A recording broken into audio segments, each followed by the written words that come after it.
ekologi pemerintahan. A. Pengertian ekologi.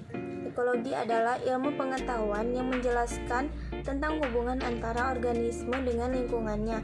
Kata ekologi pertama kali dikemukakan oleh Reiter pada tahun 1865. Berasal dari bahasa Yunani, oikos yang berarti rumah dan logos yang berarti ilmu. Menurut Ermaya Suradinata 1996, ekologi merupakan ilmu pengetahuan yang mempelajari berbagai kehidupan dalam hubungannya dengan lingkungan, baik dalam kehidupan pada lingkup internal maupun eksternal. Kaitan ekologi dengan pemerintahan. Ekologi sebagai ilmu pengetahuan, keterkaitannya sangat erat dengan ilmu-ilmu lainnya, baik hubungannya dengan ilmu alam, fisika, ilmu kimia, maupun ilmu bumi antariksa. Demikian juga hubungannya dengan ilmu sosial, yaitu mencakup mempelajari peranan ekosistem terhadap kehidupan manusia dan dalam penyelenggaraan pemerintahan.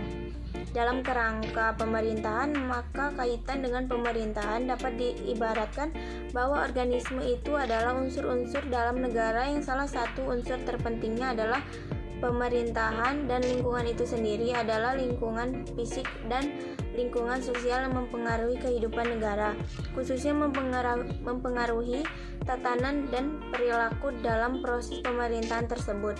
Dalam penyelenggaraan pemerintahan, ekologi pemerintah dapat mewujudkan suatu keadaan ketertiban, keamanan, kesejahteraan, dan kelancaran pelaksanaan tugas bagi suatu negara. Dengan demikian, jelaslah bahwa antara ekologi dengan pemerintahan berhubungan erat karena saling mempengaruhi satu sama lain. B. Pengertian ekologi pemerintahan. Menurut Ermaya Suradinata, ekologi pemerintahan adalah ilmu yang mempelajari tentang hubungan manusia, lembaga pemerintahan, dan lingkungan alam maupun sosial antara manusia sebagai yang mempunyai sifat-sifat tertentu dan saling menyesuaikan antara manusia dengan lingkungan sebagai bagian dari sistem penyelenggaraan pemerintahan dari suatu negara. Uang lingkungan ekologi pemerintahan Ermaya Suradinata 1996 mengemukakan bahwa ruang lingkungan atau bahasa ekologi pemerintahan mencakup 5 pilar, yaitu 1. Manusianya, 2. Lingkungannya, 3. Organisasinya, 4. Aparatur pemerintahan, 5. Aparatur perundang-undangan. Partisipasi manusia. Sebagai warga masyarakat, kondisi lingkungan dan aparat pelaksana pemerintahan perlu ditunjang dengan aturan-aturan sebagai kebijakannya yang memperhitungkan masa yang akan datang.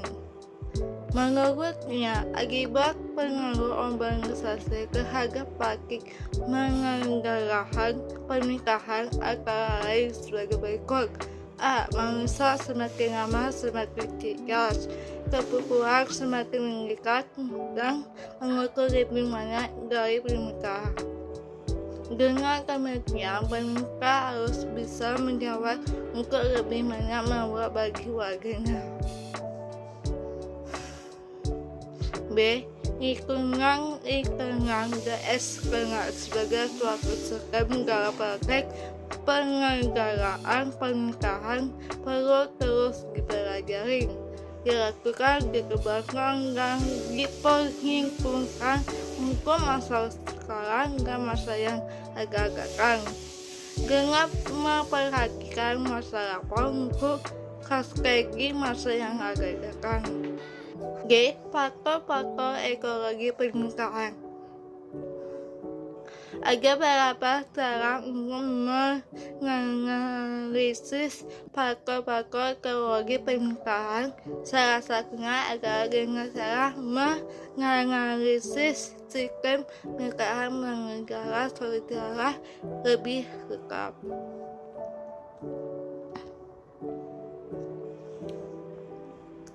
Di antara sejumlah skema pemerintahan yang ada, cara lain adalah dengan melihat dari sisi dimensi pemerintahan atau ruang lingkup pemerintahan yang sebenarnya, yaitu dengan menganalisis dimensi lingkungan pemerintahan yang mencakup misi lingkungan fisik dan dimensi lingkungan masyarakat atau sosial. Dimensi lingkungan fisik merupakan hubungan lingkungan fisik dengan sebagai makhluk organisme dan lebih mengekakkan pada kehidupan kenegaraan dan penyelenggaraan pernikahan.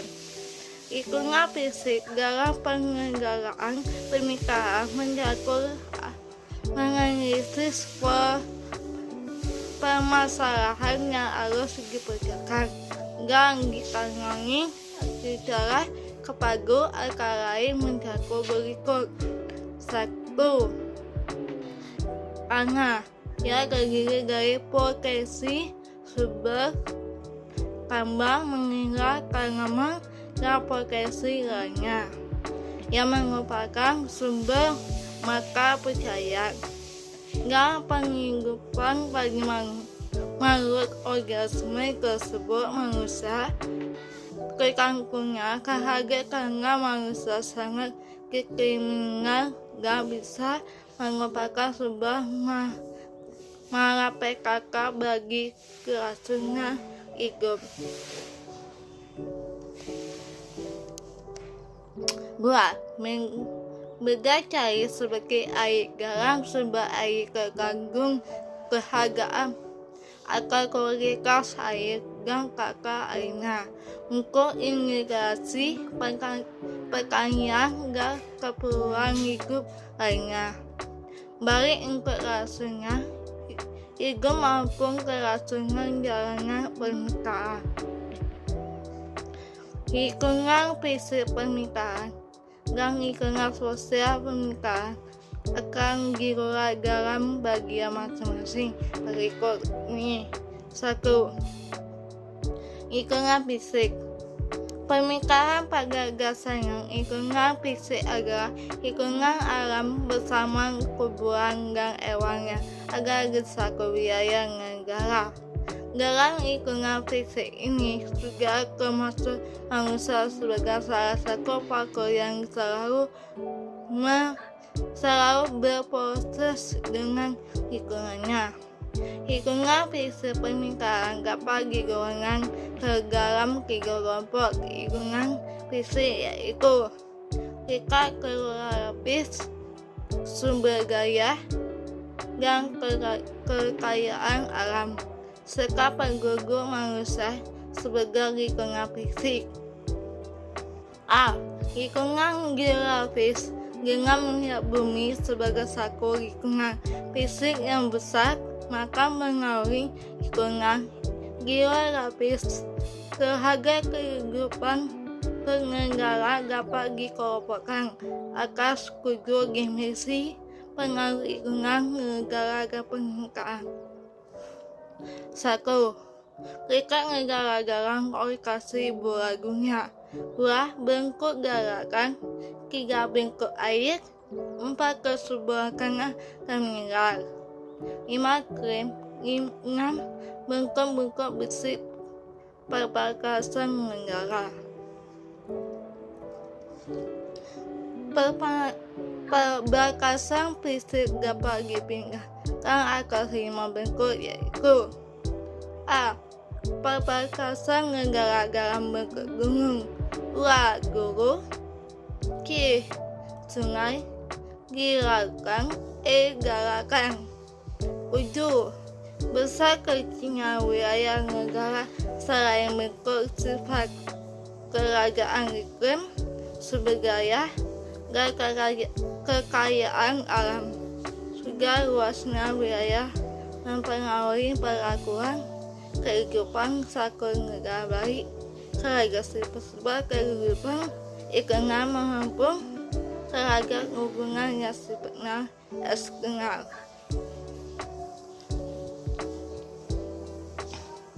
A. Negara dengan luas wilayah besar.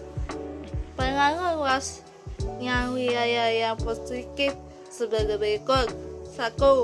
Besar atau wilayahnya yang luas lebih berkeinginan untuk memperkenalkan kemitranya. 2. Negara besar lebih mudah memperkenalkan pemikirannya kehaga serangan dari luar. Pengaruh luasnya wilayah yang negatif sebagai berikut. 1. Negara besar memerlukan kekuasaan yang lebih besar. 2. Karena luasnya wilayah dapat terjadi kemungkinan akan keuangan yang sangat berbeda. B. Negara dengan luas wilayah kecil. Negara dengan wilayah kecil akan sering dianggap sebagai negara kecil cenderung mempunyai sifat-sifat sebagai berikut. 1. Kurang kemampuan segi mengatasi gangguan dari luar. 2. Kurang kemampuan menggerakkan produksi dan perdagangan di dalam negeri sendiri. Untuk itu dia harus mengimbangi dengan perdagangan di dalam negeri yang didukung pergerakan yang lebih baik. B. Sumber daya dan kekayaan alam. 1. Sumber daya alam. Sumber daya alam adalah berbagai potensi yang terdapat di dalam lingkungan alam yang dapat diubah menjadi bahan atau energi untuk kepentingan hidup manusia. Perubahan potensi tersebut pada dasarnya timbul dari upaya penyesuaian cara hidup manusia dalam lingkungan alam sekitarnya, di mana berbagai benda dan situasi yang semula dianggap sebagai penghalang seperti gerak arus air telah dapat diubah dan disesuaikan menjadi penerang transportasi. Yang kedua, kekayaan alam. Kekayaan alam adalah berbagai jenis tumbuhan, hewan, dan berbagai material dalam kandungan bumi, baik berupa benda cair maupun benda padat, yang dapat memberi manfaat kepada manusia dan bangsa yang memilikinya. Manusia yang semula hidup yang hanya menggunakan anggota tubuhnya dalam mengambil dan mengelola keperluan hidupnya sehari-hari, tetapi dengan proses penyesuaian dan kemudian mereka menggunakan prasarana dan sarana dalam mengambil dan mengelola kekayaan alam yang tersedia dari kemampuan penyesuaian dan mengelola kekayaan alam yang tersedia dari kemampuan penyesuaian. Manusia semakin berupaya mencari benda-benda di lingkungannya yang dapat membantu dan mempermudah cara hidupnya. 3. Penduduk. Manusia atau kita sebut penduduk sebagai komunitas yang mendiami bagian-bagian bumi sebagaimana makhluk hidup lainnya, merupakan salah satu faktor lingkungan fisik. Manusia sebagai faktor lingkungan tidak saja sebagai tujuan, tetapi juga sebagai sumber daya yang dapat dimanfaatkan untuk kehidupan manusia itu sendiri. A. Penduduk sebagai faktor lingkungan fisik. Kehidupan manusia sebagai lingkungan fisik yang dalam penyebaran pertambahan populasinya tidak bergerak sendiri dan tidak oleh kemampuan sendiri bersaing dengan faktor lingkungan alam dan antar sesama. B. Manusia sebagai faktor ekonomi. Bila penduduk dapat digerakkan sebagai faktor ekonomi, mengelola sumber-sumber dan kekayaan alam, maka kehidupan mereka akan sejahtera dan akan dapat bertahan dalam proses persaingan atau akan dapat berkembang dalam keseimbangan dengan lingkungannya. C. Jumlah penduduk dan daya dukung lingkungan.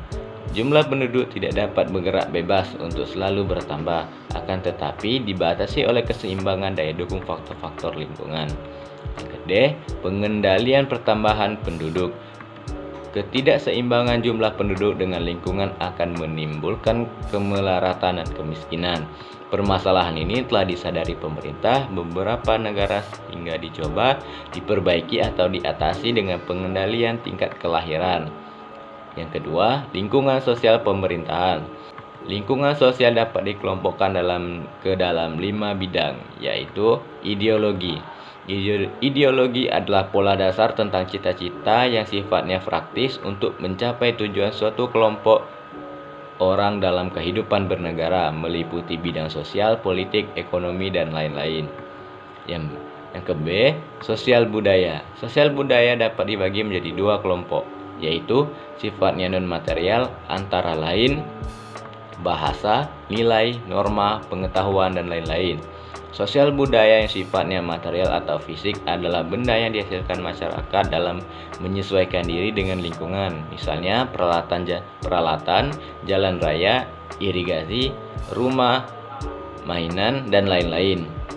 C. Sosial politik. Pemikiran tentang politik sebagai ilmu sosial telah lama sejak zaman Yunani sebagai ilmu yang mempelajari kehidupan manusia bernegara, bagaimana terbentuknya kekuasaan negara itu, bagaimana sistem politik dan pemerintahan yang baik, bagaimana pembagian kekuasaan dalam kelembagaan, dan lain-lain. D. Sosial ekonomi. Pengertian sosial ekonomi dalam kerangka lingkungan sosial lebih bersifat kelembagaan dalam kehidupan bermasyarakat dan bernegara. E. Keamanan sosial. Keamanan sosial mencakup dimensi sangat luas yang tidak terlepas dari masalah ketertiban dan pertahanan. Keamanan sosial meliputi pengertian perseorangan, kelompok, masyarakat dengan semua aspeknya. Baiklah, selanjutnya B. Perubahan sosial.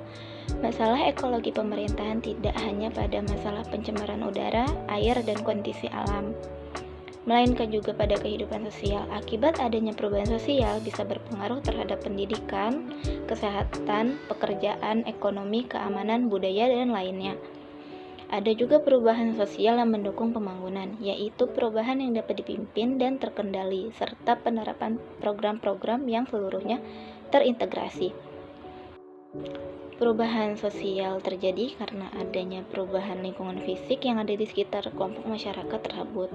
Misalnya, terjadinya bencana alam seperti gempa bumi, angin topan, banjir besar, dan lainnya, yang dapat menyebabkan masyarakat yang tinggal di daerah tersebut harus pindah. Dengan perpindahan penduduk ke lokasi yang baru, terjadinya struktur sosial yang memerlukan penyesuaian terhadap lingkungan baru. Perubahan sosial juga dapat terjadi karena adanya ulah dan aktivitas masyarakat itu sendiri. Misalnya, tindakan warga terhadap penebangan hutan, penggalian tanah yang melampaui batas. Hal itu mengakibatkan terjadinya perubahan warga masyarakat harus pindah karena akibat dari aktivitasnya. Hal tersebut mengubah kehidupan yang dulunya bertani menjadi berkebun atau beternak di tempat baru, mengubah mata pencarian menjadi perikanan, buruh, pedagang, dan lainnya. Kebudayaan masyarakat bisa berpengaruh terhadap perubahan sosial dan kebudayaan suatu masyarakat. Faktor-faktor yang menghalangi proses-proses perubahan sosial dan budaya mencakup 1. Perkembangan ilmu pengetahuan dan teknologi yang terlambat diterima. 2. Informasi dan komunikasi yang terlambat diterima. 3. Kurangnya hubungan dengan masyarakat lain karena terasing dan jauh dari jangkauan. 4. Masyarakat yang masih tradisional sulit menerima pengaruh. 5. Mempunyai rasa takut akan terjadinya perubahan sosial. 6. Terdapat kepentingan-kepentingan yang berbeda dalam organisasi, adanya lapisan tingkat kedudukan, adanya orang-orang yang enggan melepas kedudukan perubahan-perubahan. 7. Adanya adat dan kebiasaan yang tetap dipertahankan sebagai aturan sosial yang harus ditaati terus. 8. Adanya sikap prasangka terhadap hal-hal baru dan perilaku ini juga dijumpai pada masyarakat yang pernah dijajah. 9. Terdapat hambatan yang bersifat ideologis. Hal ini terjadi apabila ada usaha perubahan selalu diartikan berlawanan dengan ideologi masyarakat yang merupakan landasan persatuan dan kesatuan kelompok sosial tersebut. Perubahan dalam proses sosial dapat dikelompokkan atas 5 proses, yaitu 1. Kerjasama. Melalui kerjasama, proses sosial dapat berjalan karena adanya kegiatan yang dilakukan bersama-sama, baik 2 orang ataupun lebih, maupun kelompok orang-orang, yang dilakukan secara rasionalitas dan kesepakatan masyarakat untuk mencapai tujuan bersama. 2. Persaingan. Persaingan didasarkan pada kemauan dan kebutuhan anggota masyarakat yang berbeda tingkatannya, pengetahuan, pengalaman, keterbatasan sumber-sumber, dan kemampuan, serta latar belakang kehidupan. 3. Pertukaran. Pertukaran ini biasanya untuk menguntungkan kedua pihak. Yang terjadi dalam transaksi hubungan terjadi dilandaskan pada aturan keseimbangan dan keserasian masing-masing pihak. Hal ini dikenal dengan jual beli, persahabatan, hubungan kebutuhan, dan sebagainya. 4. Kemitraan.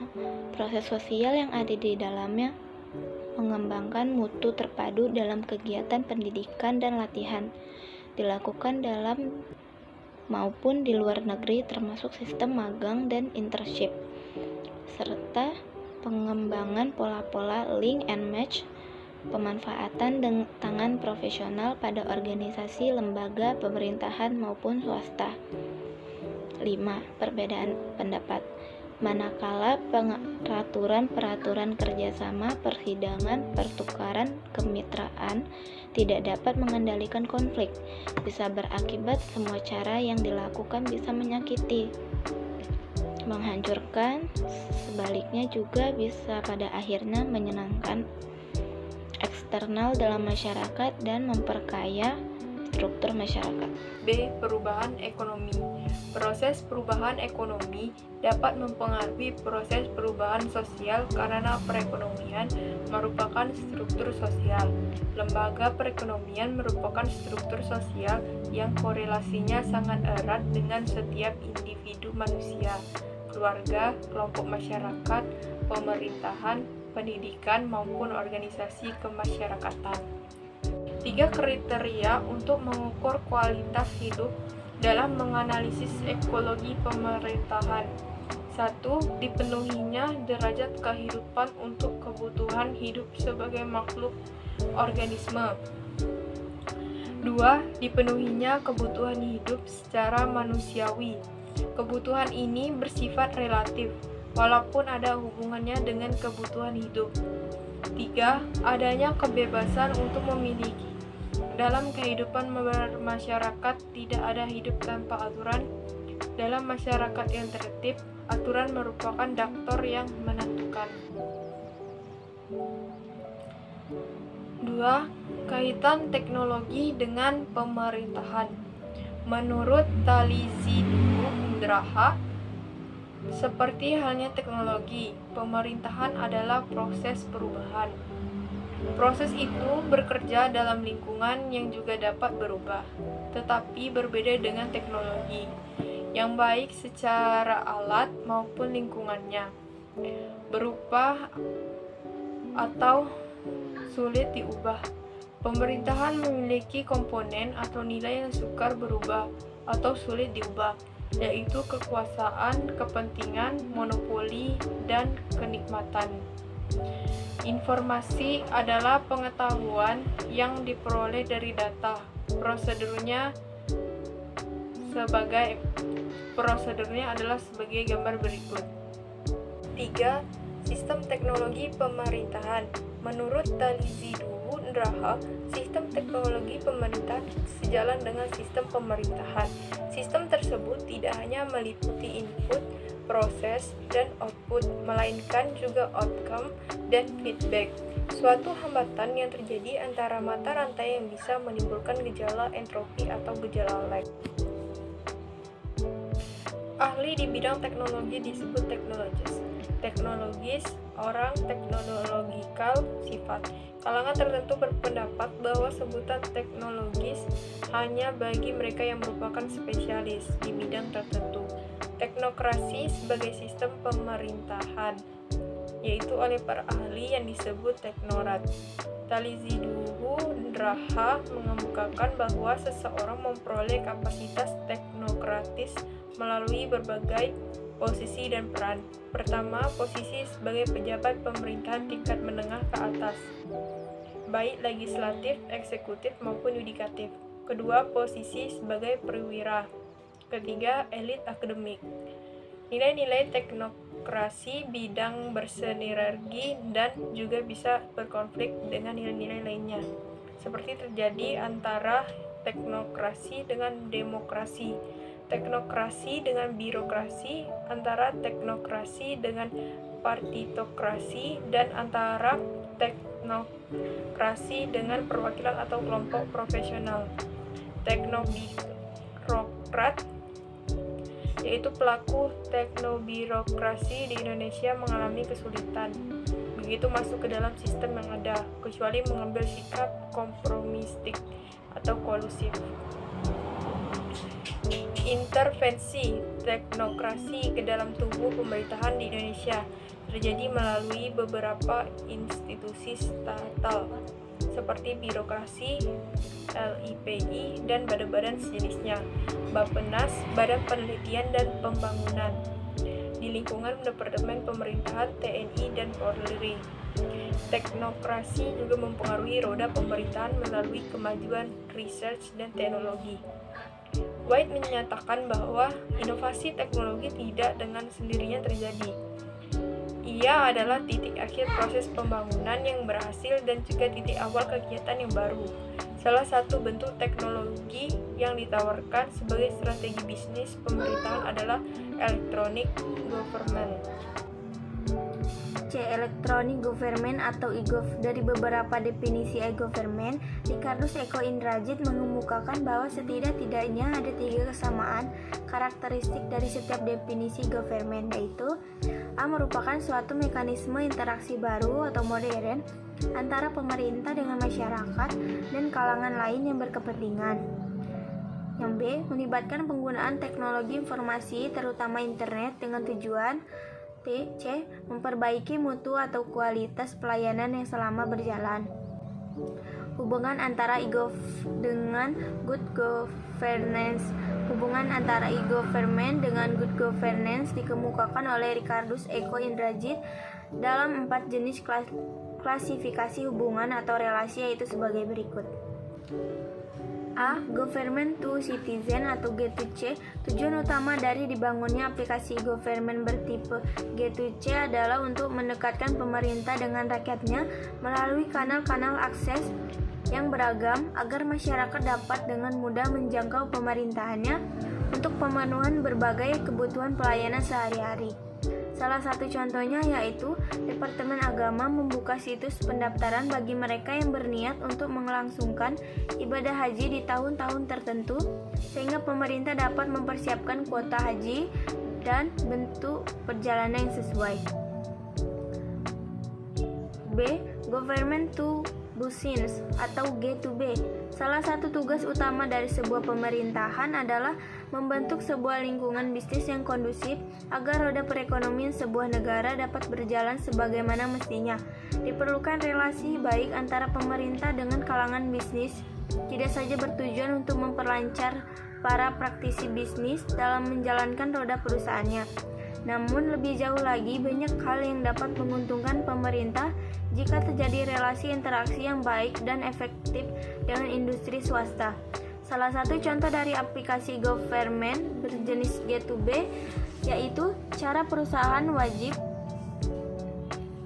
pajak dapat dengan mudah menjalankan aplikasi berbasis web untuk menghitung besarnya pajak yang harus dibayarkan ke pemerintah dan melakukan pembayaran melalui internet.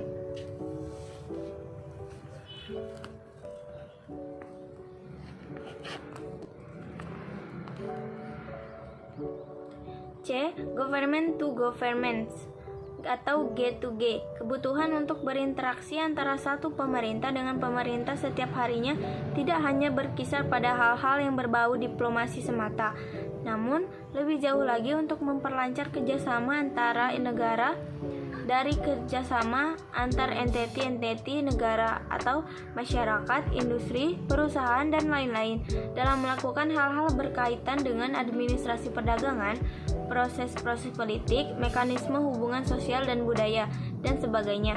Berbagai penerapan e-government bertipe G2G ini telah dikenal luas, antara lain perkembangan suatu sistem basis data intelijen yang berfungsi untuk mendeteksi mereka yang tidak boleh masuk atau keluar dari wilayah negara atau cegah dan tangkal. D. Government to Employees atau G2E.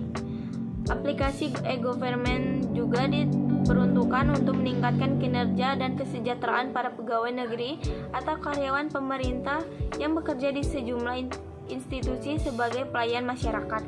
Berbagai jenis aplikasi yang dapat dibangun dengan menggunakan format G2E ini yaitu antara lain aplikasi terpadu untuk mengelola berbagai tunjangan kesejahteraan yang merupakan hak dari pegawai pemerintahan sehingga yang bersangkutan dapat dilindungi hak-hak individualnya.